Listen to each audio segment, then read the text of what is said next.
Thomas Watson, the former CEO of IBM, once said, "Would you like me to give you a formula for success? It's quite simple, really. Double your rate of failure." You're thinking that failure is the enemy of success, but it isn't at all. You can be discouraged by failure, or you can learn from it. So go ahead and make mistakes. Make all that you can, because remember, that's where you will find success. Watson was right when he said that success is often found from failing.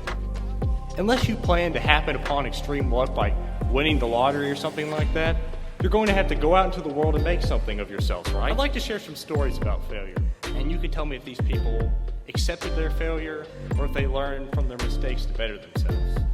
Bill Gates. We all knew he dropped out of Harvard to start Microsoft, and the rest was history. But it really wasn't. What most people don't know about Gates is a company called Trafidata. It took raw data from roadway traffic to hand it to software engineers to design better applications. It was a complete failure, with no sales, and it was embarrassing for Gates. A few years later, he renamed the company Microsoft, and the rest was history. Colonel Sanders, the same chicken recipe we all know and adore today, denied 1,009 times by different restaurants before it was accepted. Oprah Winfrey, fired from her first job as a television producer because she was unfit for TV.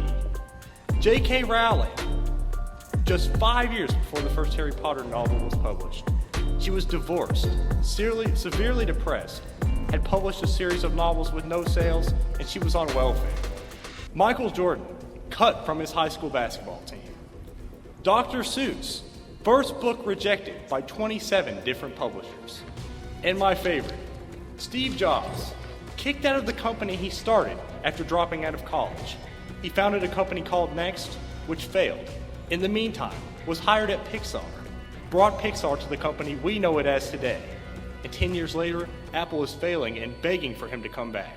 Of course he accepted, and the rest is history. We're all human. We all have, more or less, the same potential as the next person. Go out into the world, take risk, make mistakes, get back up, and go forward carrying the knowledge of your endeavors. T.S. Eliot once said, "Only those who will risk going too far can possibly find out how far one can go." The second way I think you can find success is to never settle. When you go to college and graduate, which I surely hope all of us will graduate eventually, you'll go out into the job of your dreams, you'll have a beautiful family, so maybe some of us will pursue a professional degree. Great. All of this is great. But what you will find most among most business leaders at the top is their insatiable appetite for more. They start out as factory workers and managers, and then managers and managers, and then maybe eventually CEOs. The CEOs are the people who find their destiny and they see it out to the end. The ones who will persist through any kind of opposition. They will push until they cannot possibly push anymore. This is not to be confused with greed. I think the willingness to never settle is you wanting to see your potential out to the end.